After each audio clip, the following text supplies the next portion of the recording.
Buenas tardes. Hola, buenas tardes. Quisiera saber, por favor, si se me escucha claramente.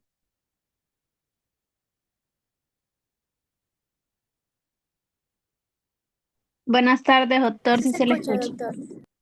Gracias. Muy bien, vamos a empezar entonces la clase teórica asignada para el día de hoy. El tema que me han recomendado desarrollar con ustedes es acerca de las complicaciones tardías de la diabetes. Pues vamos a ir avanzando porque el tema es bastante largo. Cuando nosotros hablamos acerca de complicaciones tardías de la diabetes, vamos a encontrar dos grandes grupos: complicaciones microvasculares o microangiopáticas y complicaciones macrovasculares o macroangiopáticas. Dentro de las complicaciones microvasculares tenemos clásicamente tres componentes: la retinopatía diabética, la nefropatía diabética, llamada hoy en día enfermedad renal diabética, y la neuropatía diabética. Estas tres, básicamente lo que producen en el paciente es morbilidad, minusvalía, mientras que las complicaciones macrovasculares, que están compuestas por los eventos cardiovasculares mayores, infarto de miocardio no fatal, evento cerebrovascular o stroke, muerte cardiovascular e insuficiencia arterial periférica, habitualmente suelen producir muerte en el paciente. Recuerden ustedes que 8 de cada 10 pacientes con diabetes fallece por un evento cardiovascular. De ahí la importancia de poder valorar estas complicaciones. La parte de complicaciones macrovasculares, ustedes las hacen de manera diferenciada en otras especialidades. Digamos que el infarto de miocardio ustedes lo ven en cardiología, el stroke lo ven en neurología, la muerte cardiovascular también entre neurocardio. Entonces, no son temas que vamos a desarrollar ahora. Nos vamos a concentrar específicamente en las condiciones que van a generar morbilidad en el paciente. Vamos a empezar por el tema probablemente más grande de todos, que es el de enfermedad renal diabética. Y tenemos que tener en cuenta algunos aspectos importantes epidemiológicos. Primero, todo paciente que tiene ya diagnóstico de diabetes se calcula que tiene una expectativa de vida reducida de aproximadamente unos 6 años, como ustedes pueden observar acá en la diapositiva. Sin embargo, si esta diabetes está acompañada de alguna enfermedad cardiovascular, la expectativa de vida se reduce al doble. Ya no estamos hablando solamente de 6 años, sino que estamos hablando ahora de 12 años. Y si nosotros le asociamos a esto enfermedad renal diabética temprana, la expectativa de vida se reduce hasta en menos 16 años. Entonces, fíjense ustedes la importancia que tiene el diagnosticar tempranamente estas complicaciones, porque estamos hablando de que reducimos los años de vida potenciales que va a tener un paciente con diabetes. Además, lo que vamos a observar también es que la mitad de todos los pacientes diagnosticados con diabetes tipo 2 ya también van a tener enfermedad renal diabética. Y esto se ha visto en el estudio DEMAND, sobre todo en el cual se evaluaron pacientes que no tenían enfermedad renal diabética versus pacientes que tenían cierto grado de disminución de la tasa de filtración glomerular y pacientes que ya tenían cierto grado de albuminuria. Y lo que se vio es que en global, más o menos el 56% de pacientes con diabetes ya tiene compromiso renal establecido, pero que muchas veces no se llega a diagnosticar tempranamente. Y esto se ha replicado en muchas otras realidades en países, digamos, del primer mundo, pero también en otros países de Centro y Sudamérica, donde la cantidad de los pacientes con enfermedad renal diabética y diabetes tipo 2 es habitualmente de la mitad a más. Entonces es una complicación crónica de la diabetes que tenemos que diagnosticar tempranamente. También lo que vamos a observar es de que la enfermedad renal crónica es un marcador de riesgo en el paciente con diabetes. Y lo que se observa en la diapositiva es que mientras tenemos mayores componentes de la enfermedad renal diabética, esto incrementa de manera importante la mortalidad en el paciente. En este estudio en Haynes 3 de los Estados Unidos, donde se evaluaron que más de 15,000 pacientes, se puede observar justamente ello, donde a medida que el componente de filtración glomerular iba acompañado también de albuminuria, entonces la mortalidad excesiva se incrementaba en un 47% versus aquellos pacientes que tenían menos componentes o que solamente tenían diabetes. ¿Eh? Y la disfunción renal, justamente en ese sentido, lo que va a conseguir es... Uy, algo pasó acá. Eh, Ah, aquí está.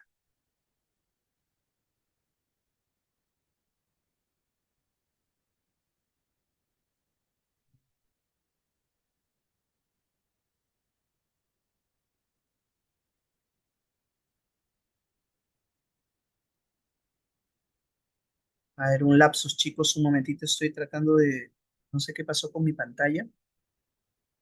A ver, ahora sí, creo que sí. O yo estoy viendo lo que ustedes están viendo. Ah, acá estoy, ahora sí, ya me ubiqué en el tiempo. Muy bien, entonces estábamos comentando entonces que la disfunción renal en pacientes con diabetes tipo 2 va a incrementar además el riesgo de hospitalizaciones por insuficiencia cardíaca. Y eso es lo que podemos ir observando en esta diapositiva, ¿no? A medida que la tasa de filtración glomerular estimada se va reduciendo, la, el incremento de hospitalizaciones por insuficiencia cardíaca también se va incrementando, tanto en el tema de la tasa de filtración glomerular como en lo relacionado también con la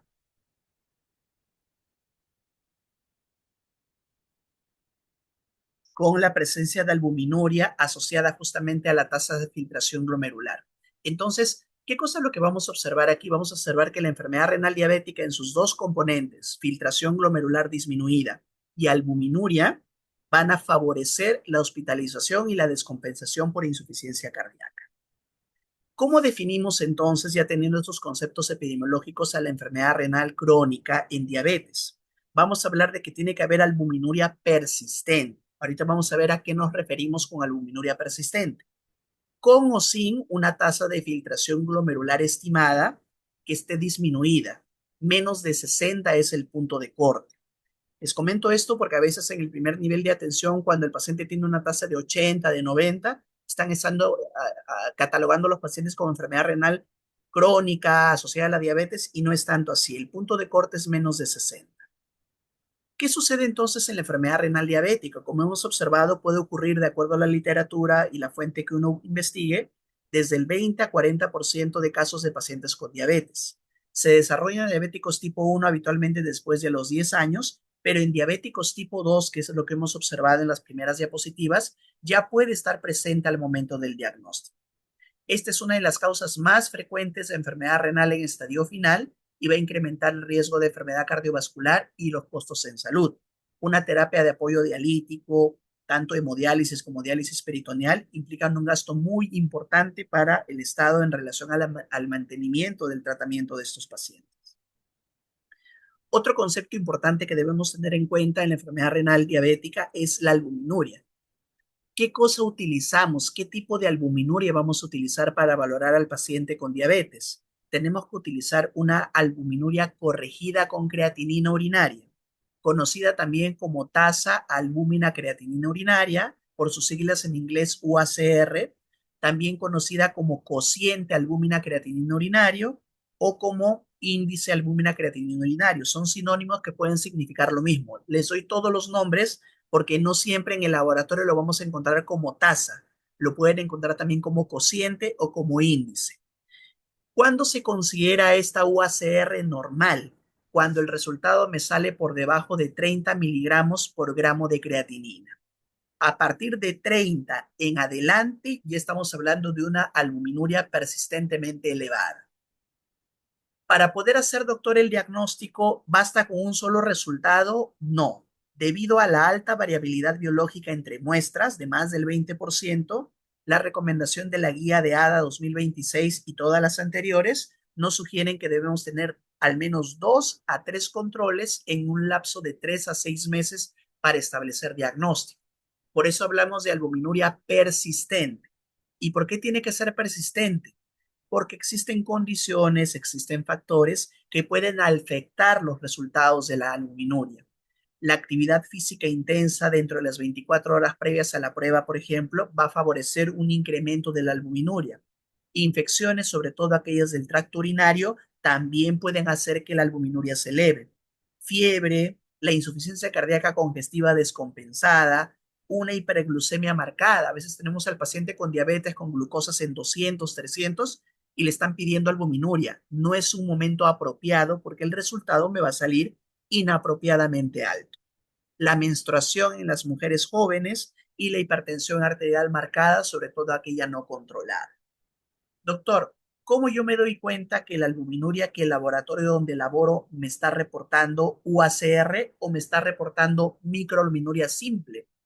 Yo me tengo que dar cuenta por las unidades de medidas. Si es una tasa albúmina creatinina urinaria, el resultado me lo van a expresar en miligramos por gramo. Pero si es una microalbuminuria simple, el resultado me lo van a expresar en miligramos por decilitro o miligramos por litro. Y si yo tengo ese valor no me sirve para establecer albuminuria en mi paciente con diabetes. Necesito el índice albúmina creatinina urinario para poder establecer un buen diagnóstico. Doctor, yo podría calcular ese índice, lo podrían hacer si ustedes obtienen de su laboratorio la albúmina urinaria en miligramos por decilitro, que es lo que habitualmente nos reportan, y la creatinina urinaria en gramos por decilitro. La división me va a dar la UACR expresada en miligramos por gramo, que lo que me está traduciendo es la excreción de albúmina en miligramos por día. Nuevamente recordar, una albuminuria normal menos de 30 miligramos por gramo de creatinina, albuminuria moderadamente elevada de 30 a 299 y albuminuria severamente elevada de 300 a más. Antiguamente, en la mayoría de guías de práctica clínica, esta de aquí se entendía como microalbuminuria y esta de acá como macroalbuminuria. Pero en los últimos años, las guías de práctica clínica de la ADA, la europea, han cambiado el término micro y macroalbuminuria por albuminuria persistentemente elevada. Entonces, en realidad es un juego de palabras únicamente para fines prácticos o académicos. Ustedes pueden seguir utilizando los mismos términos porque finalmente a partir de 30 en adelante ya empezamos a tener daño en el riñón a causa de la diabetes. Y nunca olvidarse que un solo control no me hace diagnóstico. Necesito hacer un seguimiento, 2 a 3 muestras, al menos en un periodo de 3 a 6 meses, para poder considerar albuminuria establecida. Aquí les voy a colocar un ejemplo. No es una diferencia muy marcada. Hay otros resultados donde la diferencia es mucho mayor, pero para que ustedes se den cuenta que hay algunos laboratorios que ya reportan esta diferencia. En este caso les traigo el de ROE, pero ya lo he visto también en Multilab, en Suizalab, en Synlab. Es cuestión simplemente de elegir correctamente. Por ejemplo, ROE reporta no como UACR, sino como microalbuminuria corregida con creatinina y como se dan cuenta, las unidades son miligramos por gramo de creatinina. Esto es lo que a mí me ayuda a diferenciarlo de los miligramos por decilitro de la microalbuminuria simple que la mayoría de laboratorios de los hospitales reportan. Entonces hay que tener mucho cuidado al momento de hacer la interpretación. ¿Qué estoy utilizando para hacer el diagnóstico de enfermedad renal diabética? Como se dan cuenta, puede haber una diferencia que en este caso numéricamente no es importante, pero es por este paciente puntual. En otros pacientes sí se nota una diferencia mucho más marcada. El otro concepto que tengo que tener para definir enfermedad renal diabética es la tasa de filtración glomerular estimada. Cuando yo era estudiante de medicina hace algunos años, nosotros utilizábamos una fórmula que de pronto ustedes también les han enseñado, que es la fórmula de Cockcroft-Gault. 140 menos la edad por el peso sobre la creatinina sérica y si era mujer por 0,85. Pero desde ya hace algunos años, la recomendación de las guías internacionales, ADA, EMEA, CADIGO, etcétera, recomiendan que utilicemos la ecuación CKD-EPI, por sus siglas en inglés de enfermedad renal crónica, de colaboración epidemiología, que es generalmente la que vamos a utilizar para hacer este cálculo. Por lo tanto, ya no es conveniente usar Cockcroft-Gault o cualquier otra fórmula que no sea CKD-EPI para el cálculo de la filtración glomerular. Estas calculadoras ustedes las obtienen de diferentes aplicativos médicos, calculadoras médicas, y el resultado persistentemente por debajo de 60 mililitros por minuto se considera anormal. Doctor, antiguamente, y muchos colegas del área de medicina interna, medicina familiar y de otras ramas, todavía solicitan a algunos pacientes lo que se conoce como la depuración de creatinina en orina, que es un examen en el cual el paciente recolecta su orina 24 horas y se calcula de manera manual directa cuál es la depuración de creatinina, que es un equivalente a la tasa de filtración glomerular. Pero esa es una prueba que ya no se debe utilizar hoy en día, por lo menos para el diagnóstico de enfermedad renal diabética. ¿Por qué? Porque es una prueba muy engorrosa. El paciente tiene que estar un día sin trabajar para juntar toda su orina, estar cargando su botella, y en realidad no lleva una diferencia muy importante respecto a la tasa de filtración glomerular estimada, porque con esto simplemente necesito colocarle en la ecuación la edad, la edad, el sexo y el valor de creatinina sérica y me arroja el resultado inmediatamente. Eso solamente para que vean cuál es la fórmula. No es menester que se lo aprendan, eso se lo voy a preguntar, pero sí para que vean que es una fórmula logarítmica que justamente está dirigida a que se pueda calcular de manera más específica el filtrado glomerular en el paciente. ¿Cómo entonces hacemos el diagnóstico entendiendo estos conceptos? Yo tengo que tener presencia de albuminuria persistente y o, es muy importante este conector, y o una tasa de filtración glomerular estimada reducida en ausencia de signos o síntomas de otras causas primarias de enfermedad renal. ¿Qué cosa significa eso? Que yo puedo tener solamente albuminuria clínicamente significativa y mi filtrado glomerular estar por encima de 60, o sea, la función renal, ok, pero ya hay compromiso de la diabetes en el riñón. O puede suceder lo contrario, ¿no? Yo puedo tener una albuminuria normal, pero resulta que mi filtrado glomerular está cayendo de manera persistente por debajo de 60. O tengo una combinación de ambas. A eso se refiere a la definición de enfermedad renal diabética. Muy bien, antes de pasar a esta parte, ¿hasta aquí tienen ustedes alguna pregunta, alguna inquietud, alguna duda?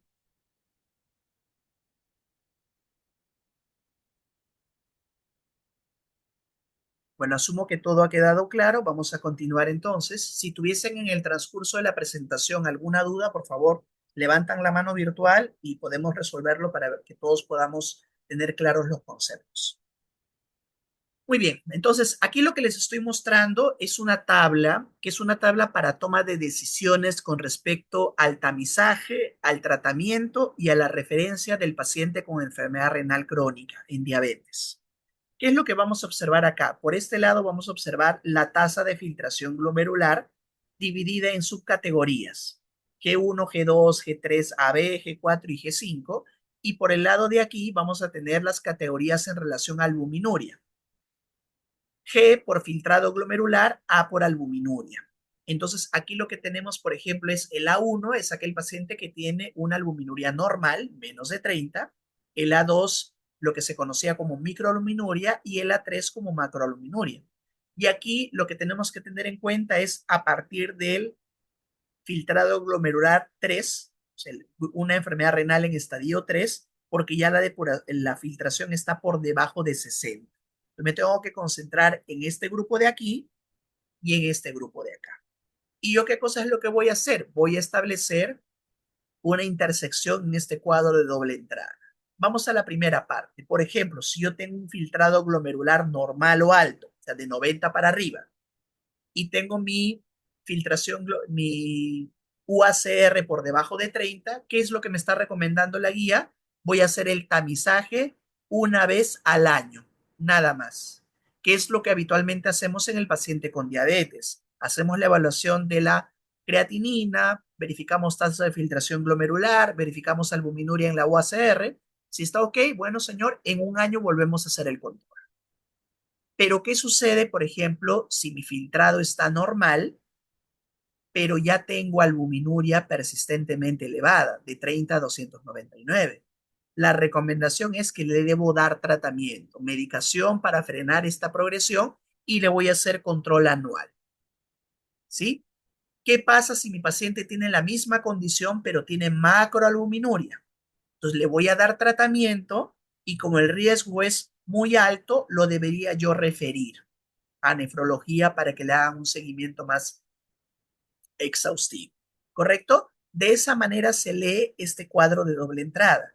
Si tengo mi paciente, por ejemplo, en un estadio 4 de enfermedad renal o un filtrado glomerular por debajo de 30 y tiene solo, y a pesar de eso, no tiene albuminuria, por el hecho de estar en estadio 4 por debajo de 30, igual yo lo voy a tratar y lo voy a referir. Y el control va a ser 3 veces por año, ¿sí? Entonces, de esta forma yo voy a ir refiriendo y voy a ir evaluando las características de mi paciente. Mientras más rojo sea el color, el riesgo es mucho más alto. ¿Qué pacientes van a tener riesgo de desarrollar enfermedad renal diabética? Aquellos que tienen muchos años con la diabetes. A pacientes que tienen más de 15, 20 años con diabetes tienen mayor probabilidad de desarrollar enfermedad renal diabética versus aquel paciente que tiene un diagnóstico mucho más reciente. Igual, ese paciente que tiene un mal control metabólico con glicosiladas persistentemente altas, por más que no tenga muchos años con la diabetes, este mal control metabólico incrementa su riesgo de desarrollar enfermedad renal diabética. En un paciente que tiene familiares con diabetes que ya han tenido nefropatía, que han terminado en diálisis, también eso me está avisando que estos pacientes tienen una predilección por hacer compromiso renal rápido, galopante. Tengo que tener cuidado. El paciente hipertenso mal controlado, el tabaquismo son también factores de riesgo que van a incrementar la posibilidad de desarrollar enfermedad renal diabética. Entonces, la guía, ¿qué cosa es lo que me sugiere? Voy a evaluar la función renal. ¿Cómo evaluamos la función renal? UACR y filtrado glomerular estimado en diabéticos tipo 1, 5 años después del diagnóstico, pero en diabéticos tipo 2 al momento del diagnóstico. Obviamente eso tiene que ver por la fisiopatología de la diabetes, porque recuerden que la diabetes tipo 1, yo más o menos puedo determinar cuándo empezó la enfermedad. En cambio, en la diabetes tipo 2, por su fisiopatología, se calcula que su inicio de enfermedad es de por lo menos unos 10 años antes. Y es por eso que al debut, el paciente ya podría tener enfermedad renal diabética de algún grado. ¿Qué otra cosa voy a hacer? Si el paciente ya tiene enfermedad renal crónica establecida, tengo que controlar estos parámetros, UACR y filtrado glomerular, de 1 a 4 veces al año, dependiendo de la etapa de la enfermedad renal en la que se encuentre, ¿no? Que es lo que yo les comentaba aquí en esta diapositiva. Mientras más compromiso hay, voy a hacer más controles anuales. Muy bien, ya sabemos en qué pacientes voy a buscar la enfermedad renal diabética, ya sabemos cómo vamos a diagnosticar la enfermedad renal diabética. Ahora vamos al tratamiento. ¿Qué podemos hacer frente a esta complicación? Lo primero es que vamos a optimizar el control de glucosa. Está demostrado que el buen control metabólico del paciente, tener glicosilada en meta de control durante mucho tiempo, reduce el riesgo o enlentece la progresión de la enfermedad renal crónica en diabetes. Por lo tanto, en vez de estar pensando en darle algún medicamento puntual, entre comillas, para los riñones, yo debo concientizar al paciente de que es fundamental que su control metabólico esté a la perfección. Igualmente con respecto a la presión arterial, que es otro parámetro, perdón, fundamental en el paciente. Si lo podemos lograr, debemos mantener al paciente con una presión arterial por debajo de 130/80. Esa es mi meta de control en el paciente con diabetes y enfermedad renal crónica. Y si puedo llegar incluso a una presión de menos de 120 milímetros de mercurio de sistólica, sería incluso lo ideal porque se ha demostrado que mientras más bajita esté la presión, menos impacto negativo hay sobre el filtrado glomerular. Obviamente, eso tiene que lograrse de una forma segura. Si de pronto es un adulto mayor con mucha tendencia a la hipotensión, de pronto no voy a poder ser tan agresivo en mi tratamiento, voy a buscar una meta de control un poquito más flexible, ¿correcto?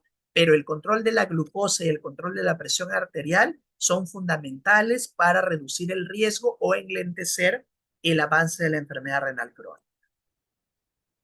Desde el punto de vista nutricional, para enfermedad renal diabética, la recomendación es la restricción proteica muy leve, máximo 0,8 gramos por kilo de peso por día.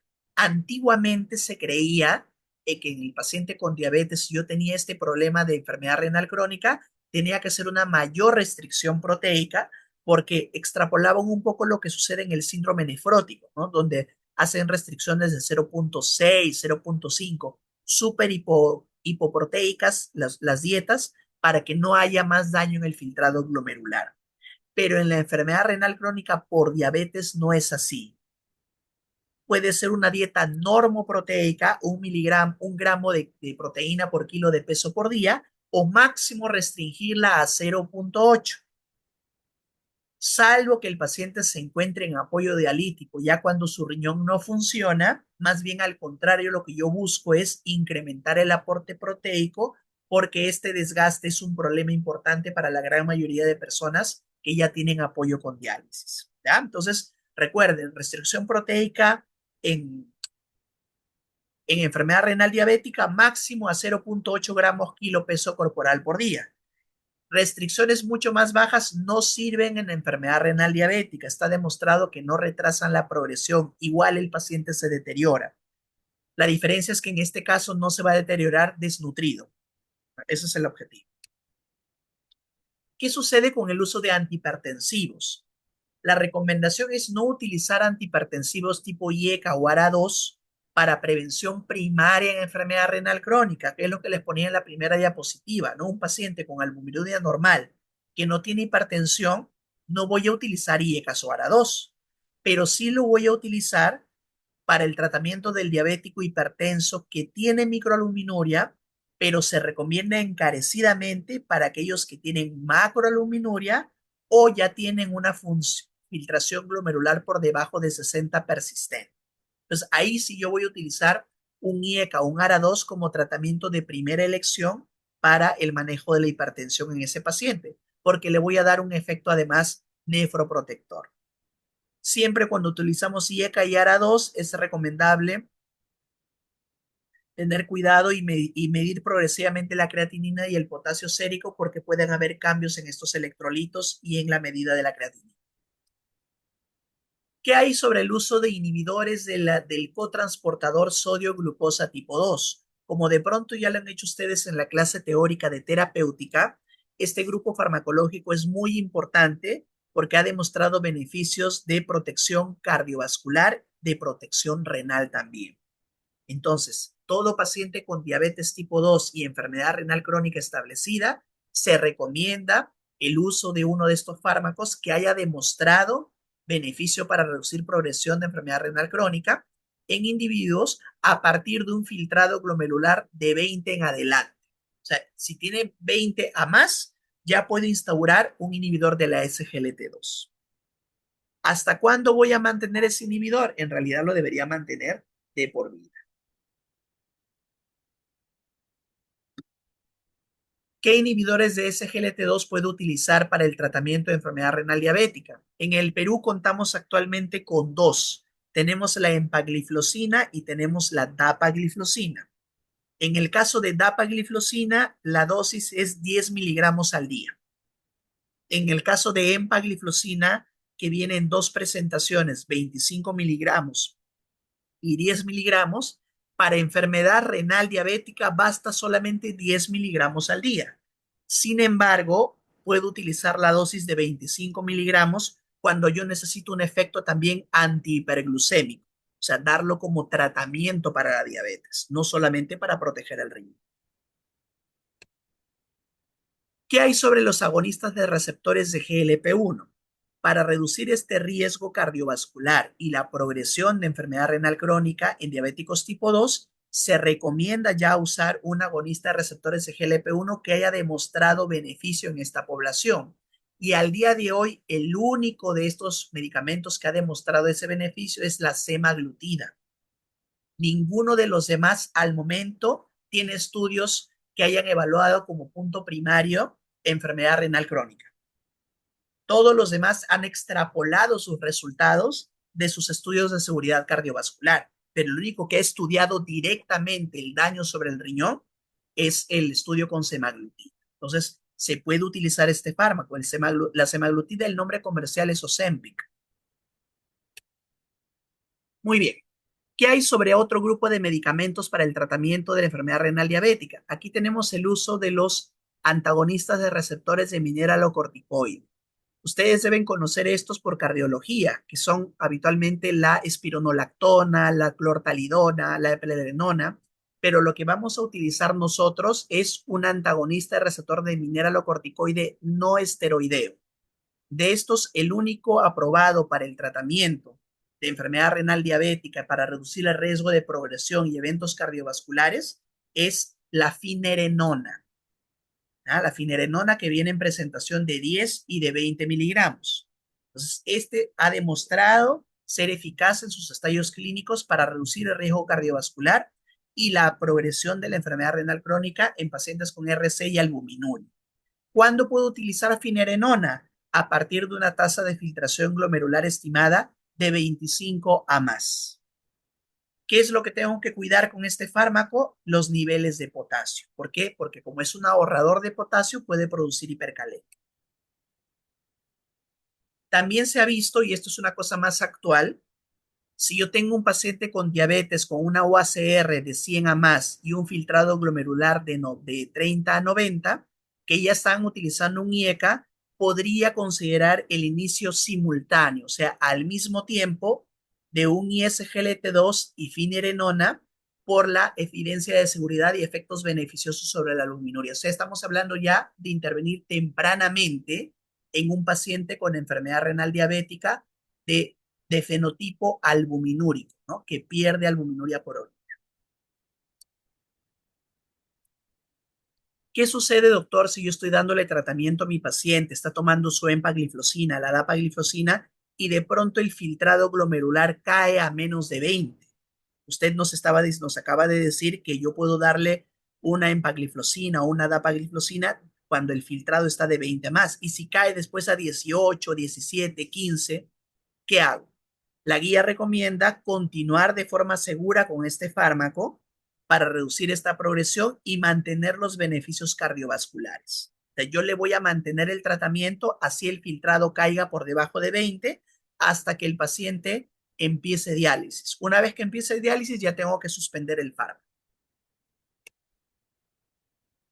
También las personas que están sometidas a apoyo dialítico pueden iniciar o continuar de forma segura el tratamiento con GLP-1, en este caso con semaglutida, para que no, para que se pueda reducir el riesgo cardiovascular y la mortalidad, porque es independiente de la depuración renal, o sea, lo puedo utilizar sin problemas, no hay que corregir dosis.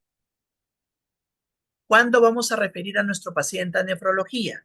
Cuando tenemos albuminuria urinaria en continuo aumento a pesar de lo que yo estoy haciendo con mis intervenciones farmacológicas y de estilo de vida, o cuando mi filtrado glomerular está en continuo descenso, o si este filtrado está por debajo de 30 mililitros por minuto. Estamos hablando de enfermedad renal crónica en estadio 4. También voy a referir al nefrólogo cuando no está clara la causa de la enfermedad renal y tengo muchas dificultades en el manejo de la misma. Este es el enfoque holístico que utilizamos para intervenir en un paciente con enfermedad renal diabética y vamos a ver que siempre en la cabeza va a encontrarse la modificación del estilo de vida, ¿no? Un plan de alimentación saludable, actividad física, fuera el tabaquismo y el control del peso. Estos factores siempre tienen que estar reevaluándose cada 3 a 6 meses.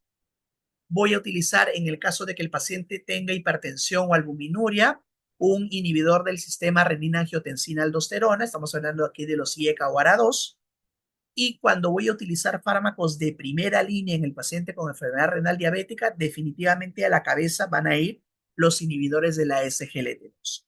Voy a iniciar tratamiento si el filtrado está de 20 en adelante y voy a continuar hasta la diálisis o el trasplante. Pero este año se ha agregado también, porque acá está con o sin, un agonista de receptores de GLP-1 que haya demostrado beneficio en esta población. Y aquí, como les decía hace un momento, tenemos hasta el momento solo a la semaglutida.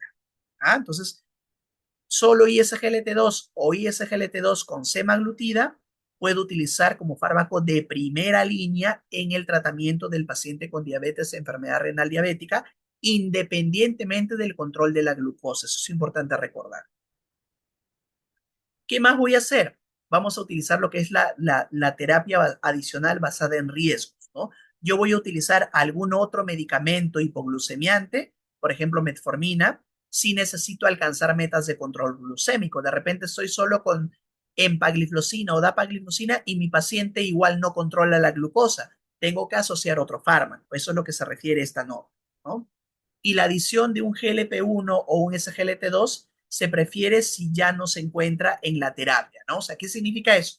Si mi paciente está utilizando empagliflozina y necesito mejorar la glucosa, lo ideal sería utilizar un agonista de GLP-1, semaglutida. O lo contrario, ¿no? Si ya está usando semaglutida, le agrego un ISGLT2. Y también voy a utilizar antagonistas de receptores mineralocorticoides no esteroideos. Acá deberían colocar semaglutida y acá deberían colocar finerenona, no sé por qué no lo hacen, pero a eso se refieren con estos puntos, ¿ya? Esto obviamente en pacientes con diabetes tipo 2, porque en pacientes con diabetes tipo 1 sí tenemos que tener algunas salvedades, ¿sí? Perfecto, creo que eso es todo de esta parte, sí. Preguntas acerca de enfermedad renal diabética, alguna cosa que no haya quedado clara.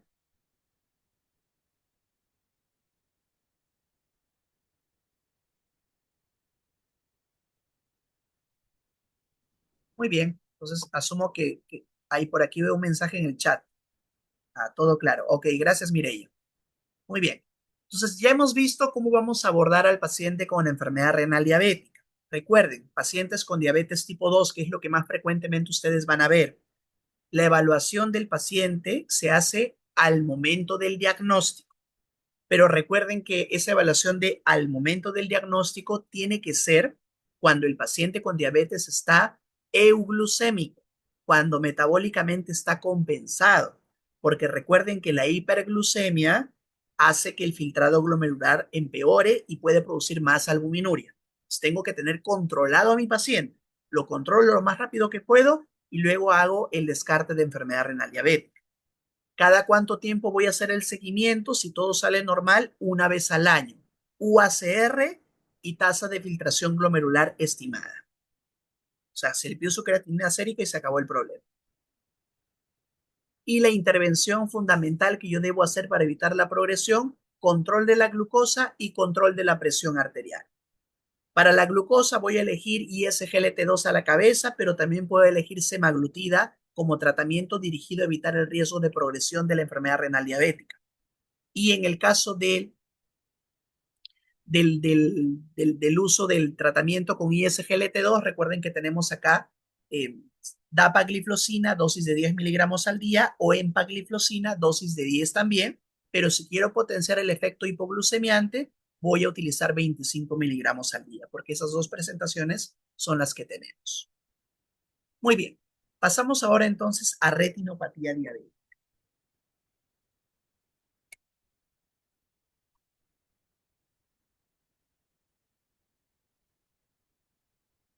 La retinopatía diabética es una complicación microvascular muy específica de pacientes con diabetes tipo 1 y tipo 2 y está siempre relacionada con la duración y el control de la diabetes, muy similar a lo que pasaba con la enfermedad renal. Más tiempo con la diabetes, más riesgo de compromiso ocular. Más tiempo con la mal control de la diabetes, más riesgo de compromiso ocular. Esta es la causa más frecuente de nuevos casos de ceguera en adultos entre 20 a 74 años en países desarrollados. Imagínense en países como el nuestro, la tasa debe ser muchísimo mayor. Pero no solamente el compromiso es de la retina. De hecho, se quiere cambiar el concepto de retinopatía diabética por el concepto de enfermedad ocular diabética, como ha sucedido un poco con la nefropatía diabética, que ahora le llamamos enfermedad renal diabética. ¿Por qué? Porque no solamente se compromete la retina en la diabetes, se ha visto que condiciones como el glaucoma, las cataratas y otros trastornos del ojo van a ocurrir de manera más frecuente y de manera más temprana en el paciente con diabetes versus el paciente que no tiene. Entonces, no solamente compromete la retina, sino también compromete cámara anterior. ¿Cómo hacemos la clasificación de la retinopatía diabética? La hacemos de acuerdo al nivel de severidad, desde que no tiene retinopatía diabética hasta pasar por retinopatía diabética no proliferativa en sus tres niveles, leve, moderada o severa, y la retinopatía diabética proliferativa. Dentro de la leve, moderado, severa, van a haber diferentes lesiones que van a ir incrementando el nivel de severidad. Por ejemplo, en la leve, yo voy a encontrar en el fondo de ojo solamente microaneurismas. En la moderada voy a ver otro tipo de lesiones aparte de microaneurisma, pero no tantas como en la severa. Y en la severa lo que voy a ver es hemorragia por puntos en los cuatro cuadrantes, más de 20 hemorragias por cuadrante, y o la presencia de venas dilatadas en dos o más cuadrantes, o anomalías microvasculares intrarretinianas en uno o más cuadrantes, pero que todavía no hay proliferativa. Mientras que en la retinopatía diabética proliferativa lo que yo voy a encontrar ya es la neovascularización o hemorragia preretiniana, perdón, o hemorragia vítrea. ¿A qué se refiere no proliferativo y proliferativo? Justamente este término, la neovascularización. Cuando nosotros vemos la fisiopatología de la enfermedad renal, de la enfermedad ocular diabética, de la retinopatía, lo que vamos a ver es un estatus de hipoxia en el paciente. Ese estatus de hipoxia en el ojo, sobre todo en la región de la coroides, va a condicionar qué cosa? Que haya menos irrigación hacia la retina. Esa menor irrigación que va a condicionar la liberación de factores de crecimiento vascular endotelial y va a haber formación de neovasos. Esos neovasos van a ser de una pared capilar muy delgadita que tienden rápidamente a reventarse, a romperse y a sangrar. Esa es la causa de la retinopatía diabética proliferativa. Hablamos de no proliferativa cuando todavía no se encuentra la formación de esos vasos sanguíneos anómalos en la propia retina como tal. Pero además de la propia retinopatía, tenemos otra condición que rápidamente incrementa la severidad de la enfermedad, que es la presencia o ausencia del edema macular. Acá hubo un error de tipeo, es de edema macular diabético. En el edema macular diabético lo que vamos a ver es engrosamiento retiniano y exudados en el polo posterior.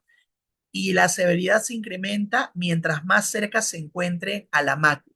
Recuerden que la mácula en la retina es la que concentra la mayor cantidad de conos, los conos y los bastones, si se acuerdan por histología. Los bastones nos sirven para la visión gruesa y la visión en blanco y negro y la visión nocturna y los conos nos sirven para la visión de colores y la visión fina.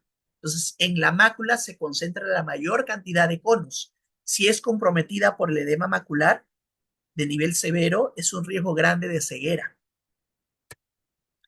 De esta manera se ve una retinopatía diabética. La visión que se compromete sobre todo es la visión central, la visión fina. Y el diagnóstico lo vamos a hacer por parte principalmente del oftalmólogo mediante una oftalmoscopía indirecta, que es el famoso fondo de ojo. Se dilata con unas gotitas la pupila del paciente, se espera para poder evaluar toda la retina. ¿Qué es lo que yo voy a ver acá? Voy a ver la papila, voy a ver la arteria, voy a ver la vena y las lesiones que se puedan encontrar en el ojo. Aquí lo que vamos a observar, por ejemplo, son exudados duros, estos que parecen mantequilla. Podemos observar bastantes sangrados puntiformes y podemos observar también sangrados preretinianos que son un poquito más grandes. Lo que ustedes observan por acá como unas manchitas de halo oscuro y de borde de color hipopigmentado son huellas de láser. O sea, esta retina ya es una retina que ha estado en tratamiento. Acá lo vemos de manera mucho más directa, ¿no? Todos estos de aquí que ven en la parte periférica son las huellas de láser. Y lo que vemos en la parte central es la mácula, algunas zonas de exudados duros, estos que parecen algodones son exudados blandos y sangrado. Una retinopatía diabética proliferativa también. Otro tipo de lesiones, sangrado en diferentes niveles, exudados duros. Entonces, esto es lo que vamos a ir observando en una retina. Pero ¿qué pasa cuando yo en un fondo de ojo no veo prácticamente nada? Existe una prueba que se puede utilizar que es la angiografía con fluoresceína. Esa prueba me permite a mí identificar los microaneurismas que de pronto no se pueden ver a simple vista en un fondo de ojo convencional. Esos puntitos blancos que ven por acá en la diapositiva, muy pequeñitos, son los microaneurismas. Muy bien. Entonces ya sabemos cómo tenemos que hacer el diagnóstico. y vamos ahora a ver cuáles son las recomendaciones, cómo vamos a manejar al paciente con retinopatía diabética.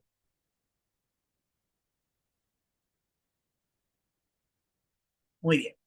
¿Qué nos dice el ADA 2026? Hay que implementar estrategias para ayudar a las personas con diabetes a alcanzar objetivos glucémicos, reducir riesgo de retardar la producción de retinopatía diabética. O sea, en buen cristiano, control metabólico de la glucosa, glicosilada por debajo de 7%, control de presión arterial y en este caso le agregamos control de lípidos también, colesterol LDL, triglicéridos. Está demostrado que el control de estos tres parámetros reduce el riesgo o retarda la progresión de la retinopatía diabética. Nuevamente, los pacientes a veces llegan a la consulta diciéndome, doctor, no veo borroso, mándeme al oftalmólogo, porque es malo y no me quiere mandar al oftalmólogo. Y yo les digo, porque el oftalmólogo te va a dar una patada en tus cuatro letras y te va a mandar nuevamente conmigo porque tu diabetes está mal controlada. Mientras que tu diabetes esté mal controlada, no hay forma de intervenir correctamente en la mejoría de la retinopatía diabética. Entonces, hay que tratar de explicarle eso, hacerle entender correctamente al paciente de que si bien es cierto, el ojo requiere cuidado, si metabólicamente no está compensado, no hay nada que el oftalmólogo pueda hacer para ayudar. ¿Cuándo voy a hacer mi primer examen de fondo de ojo en mi paciente con diabetes? En diabéticos tipo 1, luego de 5 años del diagnóstico, y en diabéticos tipo 2, al momento del diagnóstico. Se repite lo mismo que con la enfermedad renal diabética. O sea, yo tengo que esperar a que mi paciente esté controlado de su diabetes para hacerle su primer fondo de ojo. ¿Qué pasa si su fondo de ojo está normal? La recomendación es un fondo de ojo anual, similar a lo que pasaba con la enfermedad renal diabética, ¿no? La UACR y el filtrado glomerular al menos una vez al año. Si no hay evidencia de retinopatía en varios controles anuales, se podría considerar lapsos de hasta máximo 2 años. Pero cuando ya hay daño, los controles al contrario son mucho más frecuentes, cada 6 meses, cada 3 meses.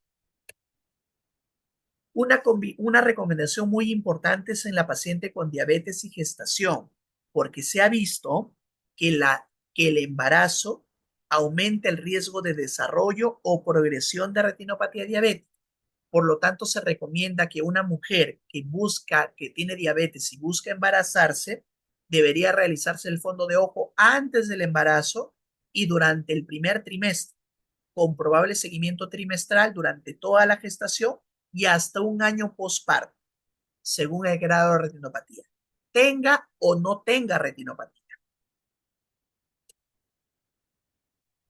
¿Y cómo vamos a intervenir? En realidad, nosotros como endocrinólogos o médicos que nos encargamos del manejo de la diabetes, no es que nosotros mismos tratemos la retinopatía diabética, manejamos la parte metabólica, el aspecto general del paciente, pero necesitamos que haya un oftalmólogo, idealmente un retinólogo con experiencia en retinopatía diabética, y debemos enviarlo a todo paciente que tiene ya edema macular. Basta que tenga edema macular, automáticamente pasa a ser un paciente de alto riesgo, tiene que entrar con el oftalmólogo. Retinopatía diabética no proliferativa moderada severa o retinopatía diabética proliferativa de cualquier condición. Esos son los elementos que van a hacer que yo rápidamente lo refiera a un oftalmólogo. ¿Y qué tipo de intervención va a realizar oftalmología? Habitualmente la fotocoagulación con láser panretinal para reducir el riesgo de pérdida de visión en los pacientes y lograr justamente la conservación de la visión. Vamos a regresar aquí un poquito porque les quiero explicar cuál es acá está, cuál es el fundamento de la fotocoagulación. Les explicaba en la primera parte de esta presentación de que la fisiopatología de la retinopatía diabética hace que justamente en la parte central de la retina, sobre todo, aparezcan vasos sanguíneos anómalos que tienen rápidamente una pared muy delgada, que revientan, que sangran, y eso es lo que condiciona los problemas de desprendimiento de retina, desprendimiento de vítreo posterior. Si ustedes se dan cuenta, el tratamiento de la fotocoagulación se encuentra no en la zona donde están todas las lesiones, aquí hay varias, sino se encuentra en la retina periférica. Entonces, de repente uno puede pensar, doctor, ¿por qué están usando láser en la zona donde no hay lesiones? cuando las lesiones están en la parte central, en la parte más media de la retina, y eso tiene una explicación. ¿Qué es lo que se hace con la fotocoagulación? Lo que se hace es concentrar la mayor parte del oxígeno en la retina central. ¿Por qué? Porque al yo destruir la retina periférica, porque eso es lo que se hace, se quema la retina periférica, yo la destruyo, concentro la mayor cantidad de oxigenación en la retina central, que es la visión fina, que es la visión de colores. Sacrifico mi visión nocturna, sacrifico mi visión de blanco y negro, digamos, por preservar la visión más importante, que es la visión fina. Ese es el motivo por el cual la fotocoagulación es en retina periférica. También le dicen en rejilla, y no le doy directamente a las lesiones como para quemarlas, entre comillas, porque quiero concentrar la oxigenación a nivel central. Muy bien, vamos a regresar aquí. Perfecto. ¿Qué pasa, por ejemplo, en el paciente que puede tener algún grado de retinopatía diabética, pero ya tiene edema macular? Aquí el tratamiento de primera elección son las inyecciones intravítreas de un antiangiogénico. Este es un antifactor de crecimiento endotelial vascular que sirve justamente para corregir el problema en la mácula que afecta a la agudeza visual. Y para eso tenemos 5 fármacos. De estos 5 medicamentos que ustedes ven por acá, 2 están aprobados por la FDA y por la EMEA para el tratamiento de los pacientes con retinopatía diabética, que son el ranibizumab y el aflibercept. Los demás, están también utilizados para retinopatía diabética, pero faltan aprobación por los organismos regulatorios. Y esta de aquí, que es el bevacizumab, es off-label.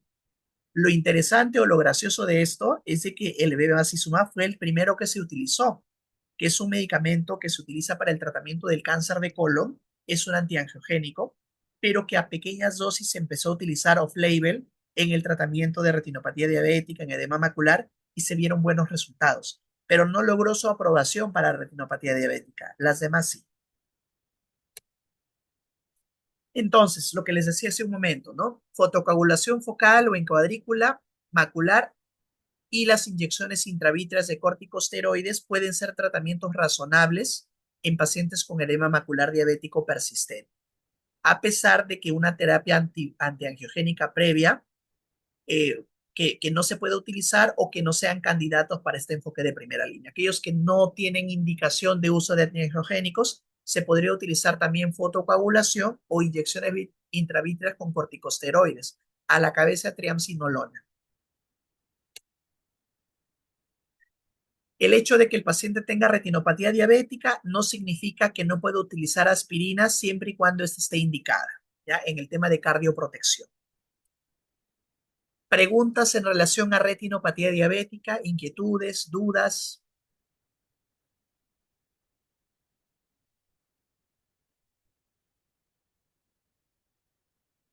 alguna inquietud, duda.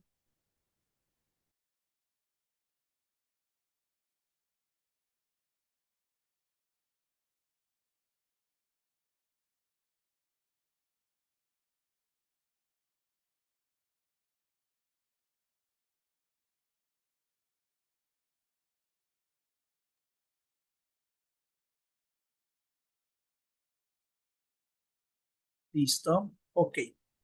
Mireia nos pregunta, ¿en el edema macular siempre está indicado iniciar tratamiento o solo cuando hay compromiso como microedema? No, Mireia, siempre hay que iniciar tratamiento. No tengo una fotografía de cómo es el edema macular diabético, pero a ver, digamos, es como que ustedes tuvieran pegadas 2 hojas y que de pronto entre las 2 hojas hubiese una luz, se empieza como que a desprender las 2 hojas. Esa parte media se llena de un líquido intersticial que es el edema macular diabético. El problema de ese desprendimiento es que está llevándose toda la capa de conos de la retina y puede condicionar una pérdida de ceguera muy brusca. Entonces, suponiendo que yo tengo un paciente con retinopatía diabética no proliferativa leve, o sea, solo tiene por ahí uno que otro microaneurisma, basta que tenga edema macular diabético, automáticamente ese paciente tiene que pasar a ser tratado por oftalmología con antiangiogénicos, inyecciones de aflibercept, lo que ranizumab que les estaba colocando en las diapositivas, porque es un riesgo altísimo de que eso se desprenda y el paciente termine en ceguera. Entonces, sea que haya o sea que no haya ninguna otra lesión acompañante, la presencia de edema macular diabético lo convierte en una emergencia ocular que se tiene que tratar inmediatamente. ¿Sí? ¿Alguna? Ok. ¿Alguna pregunta más? Creo que ya no. Muy bien. Vamos a pasar entonces a la última parte de la presentación, que es acerca de la neuropatía diabética. En realidad hay tratados de neuropatía diabética. Es una de las complicaciones de la diabetes más frecuentes, pero es súper amplia porque tiene diferentes fenotipos. Es súper complicado hablarlo en una sola clase. Teóricamente, deberíamos hablar de neuropatía diabética en tres o cuatro clases diferentes para ver todos los tipos distintos que hay. He tratado de resumir lo mejor posible para que sea digerible para ustedes. Entonces, la neuropatía diabética es la complicación más frecuente, más precoz de la diabetes y es un grupo de desórdenes heterogéneos que tienen distintos fenotipos clínicos. Desde el punto de vista fisiopatológico, vamos a encontrar que las células de Schwann van a acumular sorbitol por el exceso de glucosa en la sangre a través de la vía del poliol. Todo esto es bioquímica. Y la microvasculatura de los nervios periféricos van a sufrir cambios, se van a reventar los vasitos, va a haber un cuadro de disfunción endotelial. Si ustedes recordarán, eh, la vasculatura encargada de la nutrición de los vasos sanguíneos, porque los vasos sanguíneos también se tienen que nutrir, es la famosa vasa vasoro, ¿no? Que son unos capilares muy delicados que van a irrigar las paredes de los vasos sanguíneos. En el tema de los nervios periféricos tenemos algo similar, que es la vasa nervorum, que son microvasos sanguíneos que se van a encargar de irrigar y nutrir a estos nervios. Justamente esa vasa nervorum es la que se va a comprometer en la neuropatía diabética. Por eso es que la neuropatía diabética se considera una complicación microvascular, porque son estos vasos los que se van a comprometer. Y esto va a favorecer el estrés oxidativo. De hecho, la gran mayoría de complicaciones diabéticas están asociadas justamente a este estrés, ¿no? La hiperglucemia produce oxidación de la glucosa, los lípidos, formación de productos de glicosilación avanzada, estrés mitocondrial, estrés oxidativo, daño endotelial, vasodilatación anormal, óxido nítrico dependiente, disfunción vascular, biomarcadores de proinflamatorios, y complicaciones de la diabetes. La mayoría de complicaciones microangiopáticas tienen esta característica. Desde el punto de vista patológico vamos a ver desmielinización, degeneración axonal progresiva, hiperplasia e hipertrofia de las células de Schwann, edema endoneuronal menos frecuente pero puede aparecer, y vamos a tener también en el sistema nervioso autónomo compromiso de los ganglios simpáticos que van a favorecer la neuropatía autonómica y también compromiso de los ganglios de las neuronas postganglionares. Va a haber una disminución de la densidad de las fibras nerviosas, desmielinización segmentaria, que puede ser reversible, pero la axonal ya no lo es. Entonces, ¿cómo vamos a ver una foto de un nervio? Si yo lo corto transversalmente, estas son sus características.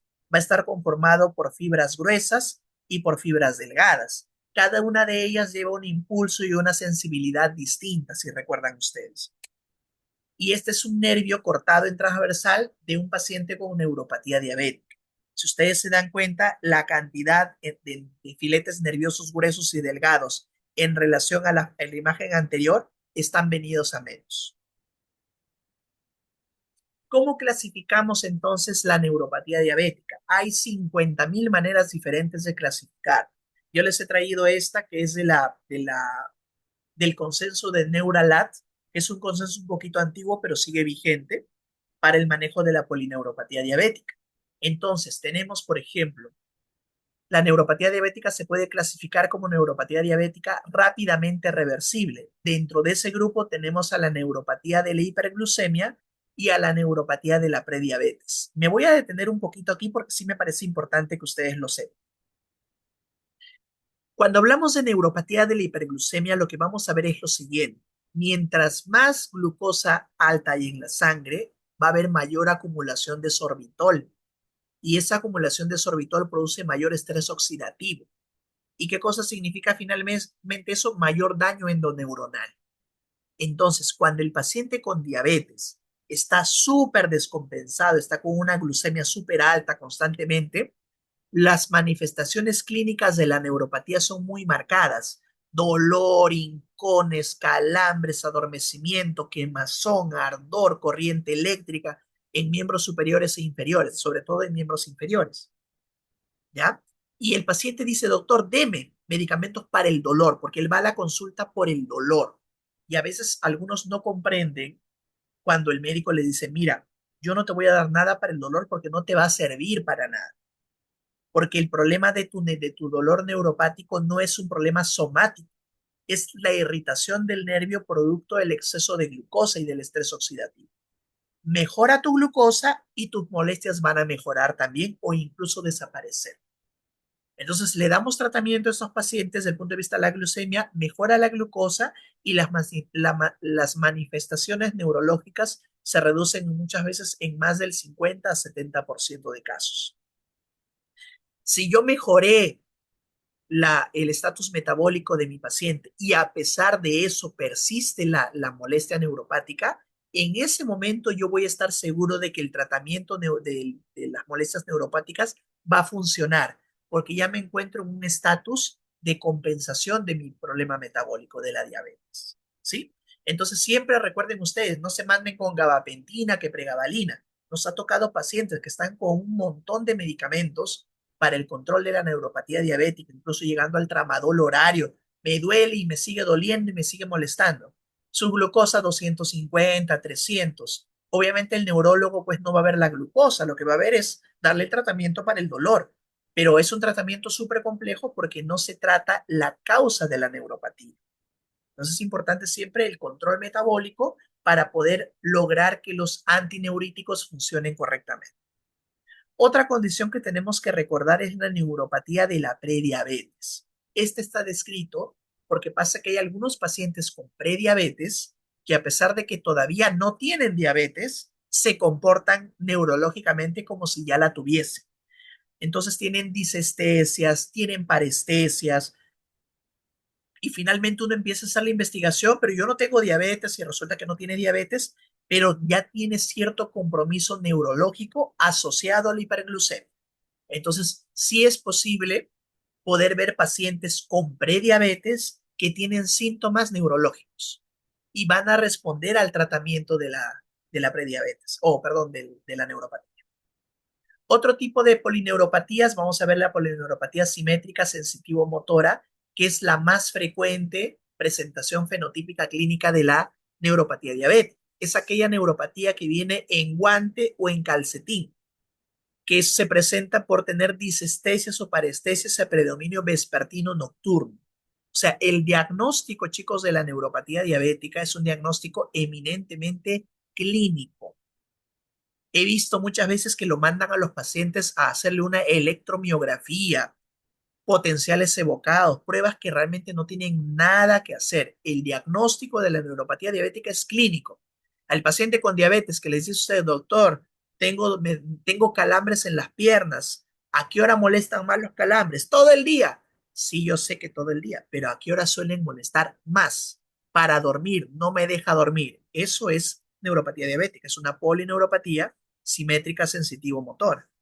¿Ya? Entonces yo no necesito pedirle una electromiografía para eso. También tenemos la autonómica o también tenemos compromisos focales o multifocales. De repente solamente hace el paciente una parálisis de Bell, de repente es una neuralgia del trigémino. Son manifestaciones donde hay compromiso del par craneal nada más y ya no de una extremidad puntual. A veces hay radiculopatías, el compromiso solo del plexo braquial izquierdo, entonces tiene compromiso desde el hombro hasta la muñeca, nada más, el resto del cuerpo no molesta. O tiene motora proximal que compromete la turgencia de los músculos y puede hacer que se vayan atrofiando.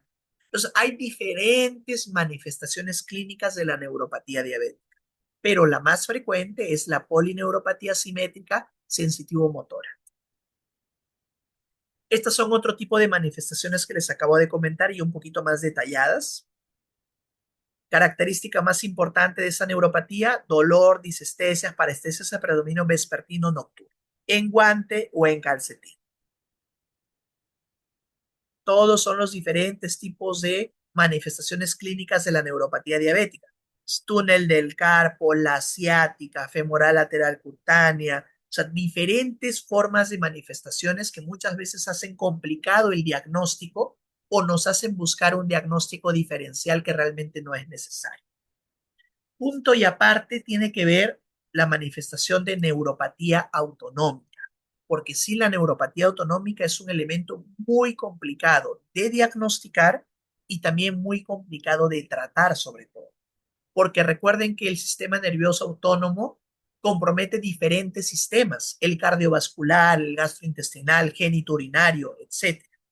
Entonces, ¿qué vamos a ver, por ejemplo, desde el punto de vista cardiovascular? Vamos a ver hipotensión ortostática. Son esos pacientes con diabetes de larga data que dicen: doctor, todo el tiempo me desmayo, voy a la emergencia porque se desmayó.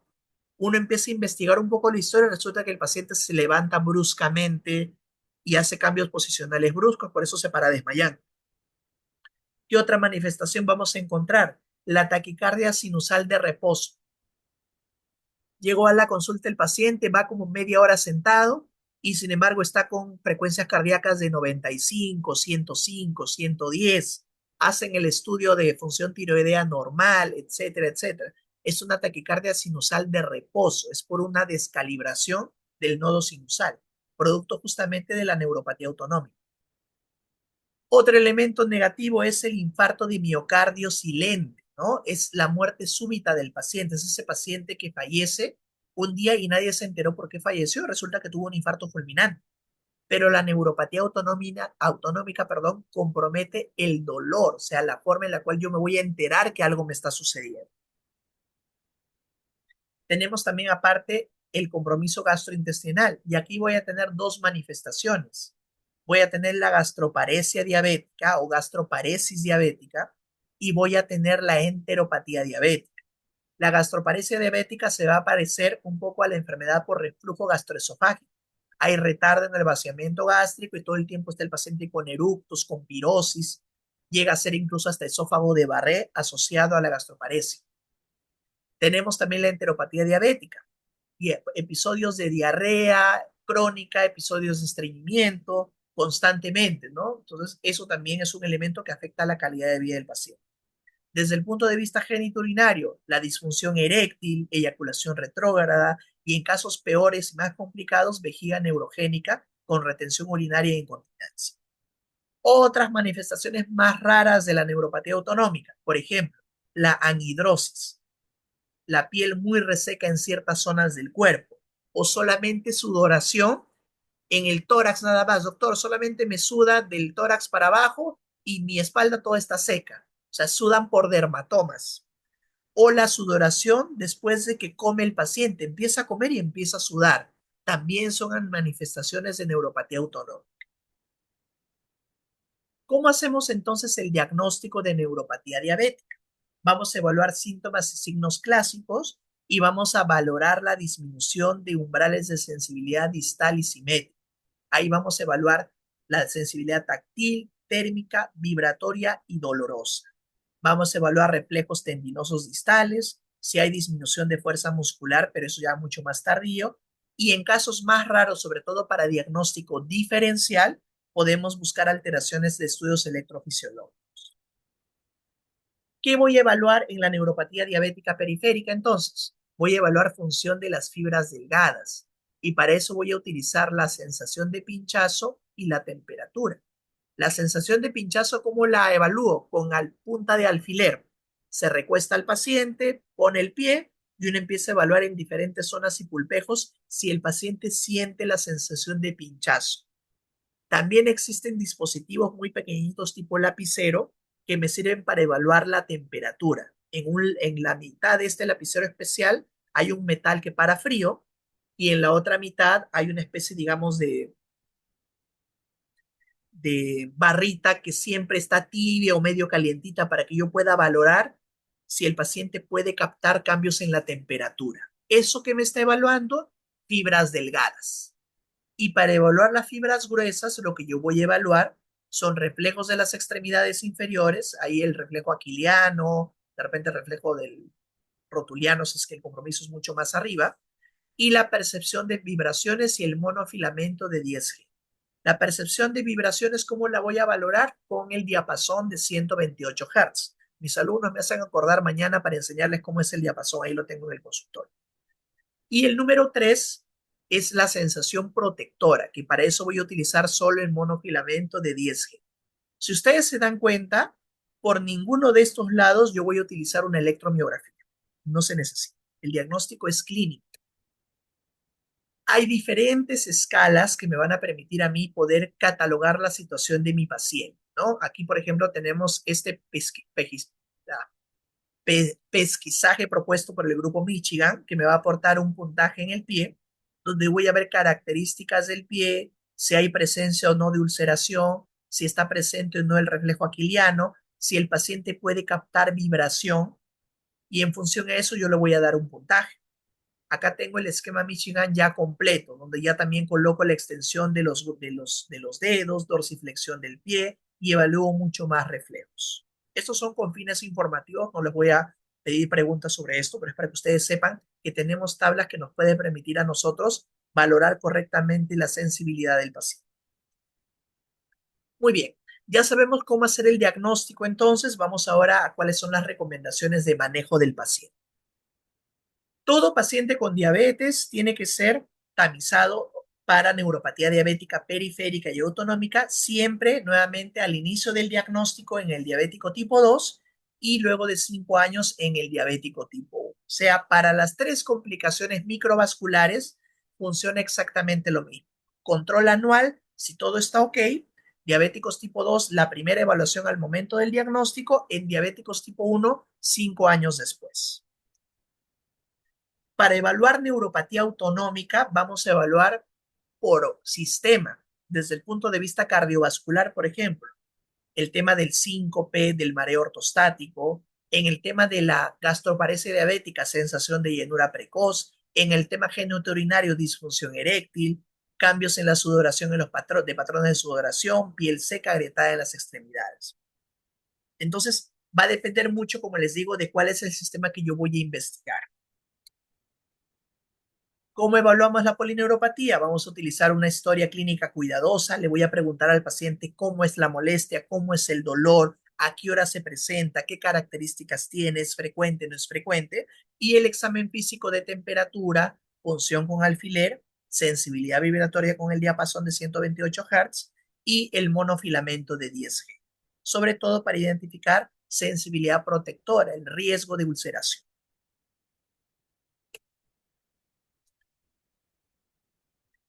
En todo paciente que tiene neuropatía diabética u otra complicación microvascular, uno siempre deberá preguntar de tiempo en tiempo sobre signos y síntomas sugestivos de neuropatía autonómica, sobre todo cardiovascular. Recuerden, taquicardia de reposo, hipotensión ortostática.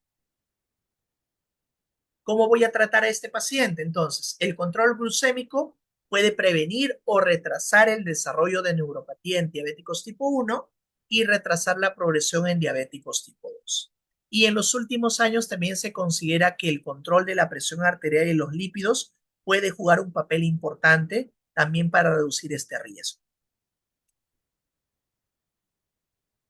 Voy a evaluar, voy a tratar a los pacientes para reducir el dolor relacionado a neuropatía diabética periférica y síntomas de neuropatía autonómica con el objetivo de mejorar la calidad de vida. ¿Cuáles son los medicamentos que voy a utilizar para reducir el dolor relacionado a neuropatía diabética? Tenemos esto de aquí, que es la pregabalina, la duloxetina, gabapentina, amitriptilina, bloqueadores de canales de sodio, que están recomendados como terapia farmacológica inicial del dolor neuropático. Y esto es muy importante, porque no todos los pacientes tienen manifestaciones de dolor neuropático.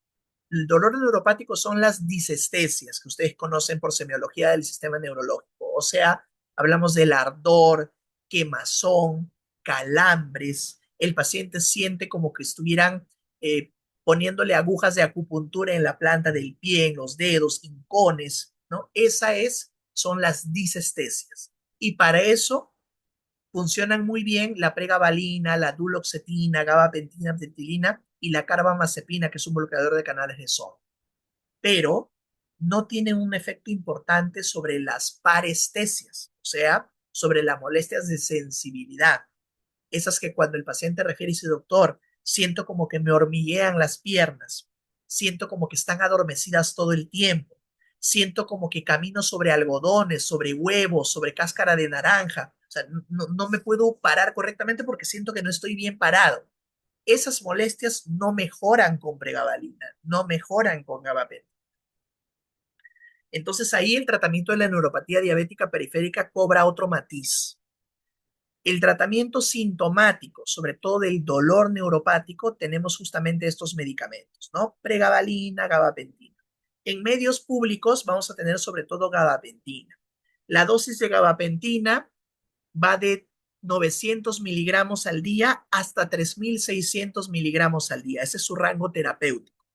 Menos de 900 miligramos al día de gabapentina para tratamiento de neuropatía diabética es placebo. Yo he visto que algunos colegas le dan una gabapentina en la noche, mejor no le den nada. O sea, si le voy a tratar la neuropatía, la trato bien, si no, no la trato. ¿Cómo voy a iniciar el tratamiento con gabapentina? Ustedes van a tener en el CIS y en el Salud gabapentina de 300 miligramos. El primer día arranco con una tableta en la noche. Al día siguiente arranco con una tableta en la mañana y una tableta en la noche. Y a partir del tercer día de tratamiento ya le doy 3 veces al día, mañana, tarde y noche, cada 8 horas. O sea, 900 miligramos al día. Si voy a usar pregabalina, la pregabalina viene en presentaciones de 75 miligramos, de 150 y en ciertas marcas de 300 miligramos. Arranco con 75 miligramos mañana y noche, 2 veces al día, y voy titulando la dosis hasta un máximo de 600 miligramos al día. Antidepresivos. Amitriptilina. La amitriptilina es un antidepresivo tricíclico. Viene en presentaciones de 25 miligramos. Se recomienda siempre empezar con una dosis pequeñita, 12.5 miligramos en la noche, y voy titulando la dosis progresivamente hasta los 50 miligramos al día. En el caso de la duloxetina es un antidepresivo que es un inhibidor de la recaptación de serotonina y noradrenalina. Se empieza con 30 miligramos de duloxetina al día, en la noche la pueden dar por una semana y luego titulo a 60 miligramos al día en adelante. No tenemos capsaicina y como opioides tenemos el tramadol, que ustedes saben que viene de 50 miligramos al día, pero las guías de práctica clínica y las sociedades científicas recomiendan no utilizar tramadol como tratamiento adicional a menos que sea estrictamente necesario, porque recuerden que los opioides generan tolerancia al tratamiento y generan adicción. Entonces hay que tener bastante cuidado al utilizar opioides en el paciente con neuropatía diabética. Este es el tratamiento sintomático. Me va a quitar el dolor, me va a quitar el ardor, la quemazón, las disestesias, pero no va a evitar la progresión de la neuropatía diabética. Para eso tenemos el tratamiento patogénico o etiopatogénico. Y aquí tenemos dos representantes. Tenemos el ácido alfa lipoico o ácido tióctico, son lo mismo, que viene de 600 miligramos, que es un antioxidante endoneuronal. Entonces actúa bloqueando el estrés oxidativo a nivel de la neurona que se compromete y de esa manera reduce el daño de la neuropatía diabética. Por lo tanto, este medicamento funciona tanto para el dolor neuropático como para las parestesias, que les decían ustedes, el adormecimiento, el hormigueo, el caminar sobre algodones. Ahí no funcionan mucho estos, pero esos funcionan bastante bien, tanto para esas molestias como para el dolor también. O sea, yo puedo asociar un ácido tióctico con pregabalina, con gabapentina. Una terapia combinada está permitida. El otro medicamento que puedo utilizar es la benfotiamina, que es una tiamina liposoluble modificada en su estructura molecular como una vitamina B1 de acción prolongada. Se utiliza esta en dosis de 300 miligramos 2 veces al día por lo menos 6 semanas y luego se puede mantener con 300 miligramos una vez al día. Se ha visto que la vitamina B1, la tiamina, se pierde mucho por la orina en el paciente con diabetes y es otro factor que favorece justamente la fisiopatología de la neuropatía diabética periférica. Corrigiendo los niveles de tiamina con benfotiamina, que es una vitamina B1 liposoluble, la mantenemos más tiempo en un buen estatus que si utilizáramos tiamina convencional. En el caso del ácido tióctico, lo podemos utilizar, viene en presentación de 600 miligramos, una tableta 30 minutos antes del desayuno, una vez al día, todos los días. ¿Qué pasa con la neuropatía autonómica? Ahí va a depender la intervención de cuál es el compromiso, de qué sistema se está comprometiendo. Si es, por ejemplo, hipotensión ortostática, yo tengo que educar al paciente para evitar cambios bruscos posturales, debo tratar de utilizar de repente medias compresivas o fármacos que puedan retener el sodio y permitirme tener una mayor presión arterial. ¿Qué pasa si tengo gastroparesia diabética? Voy a utilizar prokinéticos, metoclopramida, domperidona, levosulpirida, cisaprida, que me van a permitir que hacer que el estómago vacíe más rápidamente la comida y de esa manera reduzco el reflujo. Si tengo pacientes con enteropatía diabética en el compromiso de la diarrea, voy a utilizar antidiarreicos como loperamida o subsalicilato de bismuto también, que funciona bastante bien en estos casos. Si es vejiga neurogénica, entrenamiento vesical, probablemente autocateterismo vesical, que el mismo paciente aprenda a vaciar su vejiga, tratamiento de infección urinaria, etcétera. Esto más va de la mano con el neurólogo. Y el tema de la disfunción eréctil o sexual, también en el caso de la mujer, fármacos, ahí tenemos el sildenafilo, valdenafilo, tadalafilo. En el peor de los casos, utilizar fármacos transuretrales como el prostadil o de aplicación intracavernosa, pentolamina, el prostadil o la prótesis peniana. Muy bien, chicos. Preguntas, dudas, inquietudes. Hemos tratado de hacer un resumen de estas complicaciones. Yo los invito a que puedan revisar las guías de práctica clínica. Son de acceso libre. Ingresan a la revista Diabetes Care, estándares de cuidado en diabetes, y van a tener todos los acápites de la información actualizada del paciente con diabetes. Ahí están mis redes sociales. Síganme para más contenido. Aumenten mis métricas. A ver si me puedo volver influencer endocrinológico.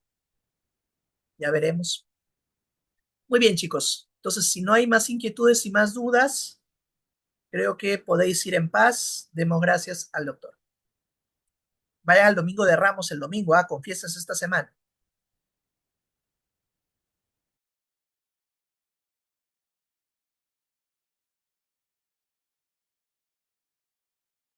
Cuídense, nos vemos, gracias.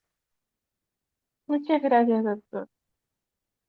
Gracias, gracias por su atención. Hasta luego.